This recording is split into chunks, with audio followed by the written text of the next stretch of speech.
Hello my lovely viewers, welcome back to my channel. আমি কিন্তু আজকে প্রায় কয়েক মাস পরে তোমাদের সামনে আবারও একটি ভিডিও নিয়ে চলে এসেছি। তো তোমরা বলতেই পারো যে হঠাৎ করে তুমি এরকম কোথা থেকে উদয় হলে দিদি, আর কোথায় বা চলে গিয়েছিলে। তো সেই কারণে তোমাদেরকে বলে রাখতে চাই প্রথমেই যে আমার পার্সোনালি কিছু ফ্যামিলিতে সমস্যা হয়েছিল, যার জন্য কিন্তু তোমাদের সামনে ভিডিও আনার মতো পরিস্থিতিতে আমি ছিলাম না। তো সেটা কি ব্যাপার আমি পরে কখনো সময় করে তোমরা যদি জানতে চাও তাহলে বলবো। তো সেটা বাদ দাও, বলেই দিলাম কেন আমি আসতে পারিনি আমার পারিবারিক কিছু সমস্যার জন্য। তো তোমাদের সামনে কিন্তু আজকে নতুন একটা ভিডিও নিয়ে চলে এসেছি। সেটা হচ্ছে যে আমার যেহেতু চ্যানেলটা কন্ট্রোভার্সি রিলেটেড, তো সেখানে কিন্তু আমাদের ইউটিউবে প্রচুর পরিমাণ এমন কিছু ফানি বলবো না, মানে এমন কিছু জিনিস ঘটছে যেটা নিয়ে তোমাদের সামনে যদি কথা না বলি তাহলে কিন্তু একেবারেই তাহলে আর কিছু কন্টেন্টই থাকবে না অ্যাকচুয়ালি কন্ট্রোভার্সি ক্রিয়েটারদের কাছে। তো আজকে অনেকদিন পর তোমাদের সামনে চলে এসেছি। আশা করি তোমরা টাইটেলের থাম্বনেল আর আমার চ্যানেলের টাইটেল দেখে বুঝতেই পেরেছো যে কাদের নিয়ে আজকে কিছু কথা তোমাদের সামনে বলতে এসেছি। তো বন্ধুরা দেখো, আজকে এতদিন পর তোমাদের সামনে চলে আসলাম ঠিকই, আর আমরা যখনই কোনো কন্ট্রোভার্সি কাউকে নিয়ে করতে বসি আমাদের কিন্তু কখনোই এটা মূল উদ্দেশ্য থাকে না যে তাকে আমরা হিউমিলিয়েট করব বা তাকে আমরা ছোট করব, কিন্তু মানুষই এমন কিছু কীর্তিকলাপ করে ফেলে যে সেখান থেকে দাঁড়িয়ে তাদের সম্পর্কে আমাদের দু চার কথা না বললেই নয়। আর আমাদের চ্যানেল যেহেতু কন্ট্রোভার্সি, তাই আমরা কিন্তু অলওয়েজ কোথায় কি কন্টেন্ট আছে, কোন কন্টেন্ট থেকে কি নেওয়া যায় কিছু বলার জন্য, তোমাদের সামনে নতুন আপডেট দেওয়ার জন্য, এটা কিন্তু আমরা এজন্যই ভেবে থাকি যাতে করে তোমাদের কিছু প্রেজেন্ট করতে পারি, তোমাদের সামনে কিছু তুলে ধরতে পারি। তো সেইভাবেই আজকে আমাদের এই সোশ্যাল মিডিয়া প্ল্যাটফর্মে আমরা তানিয়াদিকে তো সবাই চিনি। তো তানিয়াদি কিন্তু হঠাৎ করেই কিন্তু বিয়ে করে ফেললো, এবং এখন যদিও বা আমাদের বাইরের দেশের মতো এই দেশেও প্রযোজ্য হয়ে গেছে যে যে কেউ যে কোনো জেন্ডারের সঙ্গে কিন্তু রিলেট থাকতে পারে, এবং যে যার সাথে ভালো থাকতে পারে বা ভালো থাকতে চায় সে কিন্তু তার পছন্দসহিত মানুষের সাথে থাকতে পারে। তো সেক্ষেত্রে আমার কোনো কমেন্টস নেই। কমেন্টসটা হচ্ছে এখানেই যে তুমি যখন কাউকে তোমার লাইফে এন্ট্রি দিচ্ছ, সরি ব্যাকগ্রাউন্ডটাকে তোমরা একটু স্কিপ করো, অ্যাভয়েড করো, আমার মা এসেছে। তো তোমরা যখন তোমাদের লাইফে কাউকে এন্ট্রি দিচ্ছ, তো আমি তানিয়াদিকেই বলছি যে তানিয়াদি একজন মেয়েকে বিয়ে করেছে হঠাৎ করে। তো বিয়ে করার কথা ভালো, তোমার পছন্দ হয়েছে তাকে, তুমি তাকে ভালোবাসো, তুমি ওপেনলি সব বলছো তুমি তাকে ভালোবাসো, তার সাথে তোমার থাকতে খুব ভালো লাগছে, তাই তুমি তাকে বিয়ে করেছো। তাতে আমাদের কি সমস্যা? আমাদের কোনো সমস্যা নেই, আমরা তো কেউ তোমাদেরকে কোনো রোস্ট করিনি। কিন্তু তোমাদের এমন কিছু ভিডিও রয়েছে, এবং হঠাৎ করে আমি দেখতে পাচ্ছি যে ইউটিউবে তো ঝড় উঠেছে, আমার বর আমাকে ছেড়ে চলে গেছে, আমার বর আমাকে ছেড়ে চলে গেছে। তো চলে গেছে, আবার একদিনের মধ্যে সে ফিরেও আসলো। তাহলে যদি সে চলেই গেল তাহলে আবার ফিরেও আসলো, দুটোর কোনোটার সঙ্গে কিন্তু কোনোটার কানেকশন নেই। তো তোমরা যখন কোনো ভিডিওর মধ্যে কোনো কিছু দেখাচ্ছ, অবশ্যই তোমরা এটা আর্নিং এর জন্য দেখাচ্ছ। আমি তানিয়াদির ভিডিও তো দেখেছি যে তানিয়াদি তার আর্নিংটাও দেখাচ্ছে যে দেখো দেখো আমার কিন্তু কোনো ভিডিওতে কোনো আর্নিং হয়নি, 0.01%, সরি $0.01 এরকম এসছে, সো সেন্স এসছে। তো এটা কোনো কি টাকার জন্য আমরা করছি কিনা? সরি গাইজ, দেখতেই পেয়েছো আমার বাবা একটু চলে এসেছিল, তাই জন্য জিনিসটা আমাকে একটু কাট করতে হলো, I am extremely sorry. So দেখো, ব্যাপারটা হচ্ছে যে তুমি যাকে বিয়ে করেছো তার সাথে তুমি সুখী আছো, এবার সুখী দাম্পত্য জীবনটা দেখানোই কিন্তু আমার মনে হয় ঠিক। আর তোমার যাকে পছন্দ তুমি তাকেই বিয়ে করছো, তাহলে সে হঠাৎ করে কেনই বা চলে যাচ্ছে?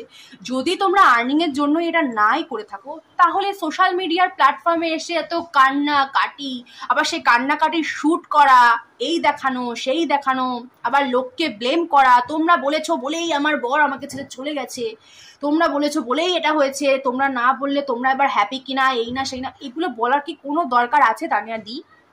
দরকার ছিল না, কারণ এটা পুরোটা একটা সাজানো ব্যাপারকে কি এরকম ভাবে প্রেজেন্ট করা উচিত? মানুষ কি এখন এতটাই বোকা রয়েছে? তার মধ্যে আমরা রয়েছি যারা কন্ট্রোভার্সি করে মানুষের কাছে সমস্যাটা তুলে ধরছি, তারা কি বুঝতে পারে না যে কোনটার পেছনে কোনটার পর্দা কিভাবে জন্য দেওয়া হয়েছে বা কি কারণের জন্য দেওয়া হয়েছে?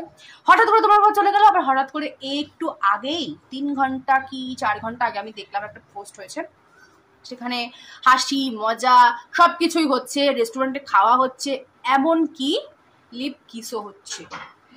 তো তোমরা নিজেদেরকে কোন জায়গাতে নামিয়ে এনেছো শুধু সেটুকু বোঝার চেষ্টা করো। আমি তোমাদেরকে এরকম আমার উদ্দেশ্য নয়, আমি প্রথমেই বলেছি যে কন্ট্রোভার্সি করি মানেই কিন্তু আমাদের উদ্দেশ্য নয় লোককে হিউমিলিয়েট করা। আমরা কিন্তু জাস্ট কিছু মানে হয় না, মানুষের চোখে যেটা খারাপ লাগে বা মানুষ যেটা ধরতে পারে না, সেই নিয়ে আমরা কিছু কথোপকথন তোমাদের সামনে করতে বসি, আলোচনা পর্যালোচনা করব, কিছু কথা আমি বলবো, হয়তো বা সেখান থেকে আমার কমেন্ট সেকশনে কিছু কমেন্টস আসবে, সেখান থেকে আবারও কিছু কমেন্টস আসবে, সেখান থেকে আবারও কিছু কথা নিয়ে আমাকে আবারও কোনো ভিডিওস করতে হবে। এটাই কিন্তু আমাদের অ্যাকচুয়ালি আমাদের যারা ভিডিও ক্রিয়েটার রয়েছে তাদের কিন্তু একমাত্র উদ্দেশ্য। তো সেখান থেকে দাঁড়িয়ে তোমরাই কিন্তু আমাদেরকে কন্টেন্টটা দিচ্ছ, তো সেখান থেকে দাঁড়িয়ে আমাদেরকে এই কাজটা করতে হচ্ছে। তো এরকম ধরনের নাটক করার কি দরকার? তুমি ভালো আছো, তুমি ভালোবেসেছো, সেটা মেয়ে হোক না ছেলে হোক, সেটা আমাদের তো মানে ব্যাপারই নেই। আর যারা তোমাদেরকে বলছে যে তোমরা কেন করেছো এগুলো সব নাটক এই সেই, এই নিয়ে আমি কোনো কথা বলবো না, সেটা তাদের ব্যক্তিগত ওপিনিয়ন। তবে আমি এই কথাটা বলতে চাই যে এখনকার দিনে দাঁড়িয়ে যে যাকে নিয়ে ভালো থাকতে চায়, যে যাকে নিয়ে সুখে থাকতে চায়, যে যাকে নিয়ে সুখে থাকতে পারে, তার পূর্ণ অধিকার আছে সে যেন তাকে নিয়ে ভালো থাকতে পারে। তো সেখানে আমার কোনো কথা নেই। তোমার তাকে মনে হয়েছে ভালোবাসার মানুষ, মনে হচ্ছে সে তোমাকে সাপোর্ট করবে, ভালো রাখবে, ভালোবাসবে, সেখানে থেকে দাঁড়িয়ে তুমি তাকে বিয়ে করেছো, ভালো আছো, ঠিক আছে। কিন্তু হঠাৎ করে এই সব নাটক করার তো কোনো দরকার নেই। হঠাৎ করে তোমার বর চলে যাচ্ছে, হঠাৎ করে আবার বর চলেও আসছে, আবার তুমি সেটা নিয়ে সোশ্যাল মিডিয়ার প্ল্যাটফর্মে ঝড় তুলে ফেলছো, তোমাদের জন্যই হয়েছে। তুমি যাদেরকে মানে দোষী দিলে বা যাদেরকে তুমি দোষী করলে, এখানে গিয়ে তাদেরকে দোষী করার কোনো কারণ ছিল? এটাও তো একটা পরিকল্পিতই বলতে পারো, মানে কি বলবো, নিজেদের জীবন নিয়ে তোমরা একটা খেলবার করছো, খেলবার। কারণ তোমরা খুব ভালো করেই জানো যে তোমরা পপুলার ফেস, তোমরা যেটাই আপলোড করবে না কেন বা তোমাদের জীবনে যদি কোনো কাহিনী ঘটে যায়, সেটা নিয়ে মানুষ যদি একটু খোঁচা পায়, সেটা নিয়ে কিন্তু হামলে পড়বে দেখার জন্য যে না তানিয়াদির জীবনে কি হচ্ছে, তানিয়াদির জীবনে কি হচ্ছে, তানিয়াদি হঠাৎ বিয়ে করলো, হঠাৎ করে বর কেন চলে গেল, এই ব্যাপারটাই আসবে, যেটা তোমরাকে মানে তোমরা যেটা নিয়ে খেলতে চাচ্ছ, মানুষের ইমোশন নিয়ে খেলাটা বন্ধ করো না, বন্ধ করো। ভালো কথা, বিয়ে করেছো, ভালো থাকো, তোমার বর চলে এসেছে, সেটাও আমার খুব ভালো লেগেছে, তোমরা দুজনে আবারও যুগল ভিডিওস দেবে, ভালো মুহূর্ত কাটাচ্ছ, আমার সবটাই ভালো লাগছে। কিন্তু মানুষের ইমোশনস কেন? মানুষের ইমোশনসটাকে একটু ছেড়ে দিয়ে বেশ সুন্দর ভিডিও তোমরা দুজনে মিলে করো, দুজনে মিলে করো, অবশ্যই ভালো করে সুখে শান্তিতে ঘর সংসার করো এবং খুব ভালো করে আমাদের সামনে সামনে ভালো ভালো ভিডিওস নিয়ে আসো, তোমাদের দৈনন্দিন জীবন হোক যেটাই হোক না কেন। কিন্তু এরকম ইমোশনস নিয়ে খেলাটা প্লিজ বন্ধ করো, প্লিজ। আমার কন্ট্রোভার্সি আজকের দিনে দাঁড়িয়ে আমার এই ভিডিওটা করার একমাত্র উদ্দেশ্যই হচ্ছে যে যে মানুষরা তোমাকে ভালোবাসে, যারা তোমাদেরকে ভালোবেসে তোমাদের ভিডিওসগুলো দেখে, তারাও ভাবে যে না আজকে হঠাৎ করে এই জিনিসটা ঘটছে, আবার কালকে ওই জিনিসটা ঘটছে, মানে কয়েকটা ঘন্টার মধ্যেই তোমার জীবন বদলে যাচ্ছে, আর কয়েকটা ঘন্টার মধ্যেই তোমার জীবন আবার ঠিক হয়ে যাচ্ছে। এটা তো সঠিক নয়, এটা সঠিক প্রক্রিয়া নয় জীবন চালানো। বা তুমি প্ল্যাটফর্মে আছো, তোমার কাছে মানে লক্ষ লক্ষ সাবস্ক্রাইবার আছে, মানে তুমি তাদেরকে মানে কি বলবো, তাদেরকে নিয়ে খেলা করবে, তাদের ইমোশন নিয়ে খেলবে, তাদের ইমোশনের উপরে আঘাত আনবে, মানে দেখাবে যে তুমি খুব কষ্টে আছো, আবার হঠাৎ করে তুমি ভালো আছো। আমরা প্রত্যেকেই চাই, অ্যাজ আ ভিউয়ার্স বলো, অ্যাজ আ কন্টেন্ট ক্রিয়েটার বলো, আমরা প্রত্যেকেই চাই তোমরা ভালো থাকো।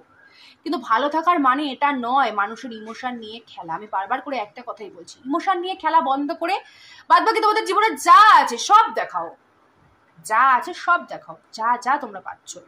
কিন্তু এরকম ইমোশন নিয়ে আমার বর চলে গেছে তার জন্য তোমরা দায়, এই দেখো আমার আর্নিং এই হচ্ছে না সেই হচ্ছে না, এগুলো বলার কোনো দরকার নেই। আলটিমেটলি কিন্তু আর্নিংটাকে কিন্তু তোমরা এখান থেকেই করো, যতই তোমরা দেখাও না কেন আমাদের আর্নিং আসে না, এই আসে না, সেই আসে না, বাট আর্নিংটা কিন্তু আলটিমেটলি আমাদের সোশ্যাল মিডিয়ার প্ল্যাটফর্মের দ্বারাই তোমরা করে থাকো। তো সেখানে দাঁড়িয়ে আমরা যারা তোমাদেরকে ভিউজ দিচ্ছি তাদের ইমোশনস নিয়ে খেলাটা প্লিজ বন্ধ করো। আমার ভিডিওটা করার আজকে এটাই উদ্দেশ্য ছিল। তো বন্ধুরা, তোমাদের যদি আমার কথার সঙ্গে সহমত লাগে তাহলে অবশ্যই কিন্তু আমার কমেন্ট সেকশনে জানাতে ভুলবে না। আর আবারও একটি নতুন ভিডিও নিয়ে চলে আসবো, আর এখন থেকে চেষ্টা করব তোমাদের সঙ্গে ভিডিও শেয়ার করার। তাহলে আজকের মতো এটুকুই, আবারও দেখাবো নতুন কোনো ভিডিওর সঙ্গে।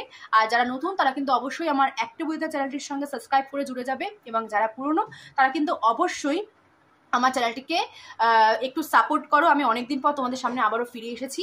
তো আজকের মতো এটুকুই, আবারও বলছি প্রত্যেকে ভালো থেকো। আর যা গরম পড়ছে, গরমে কিন্তু অবশ্যই নিজেদের টেক কেয়ার করো। So bye bye.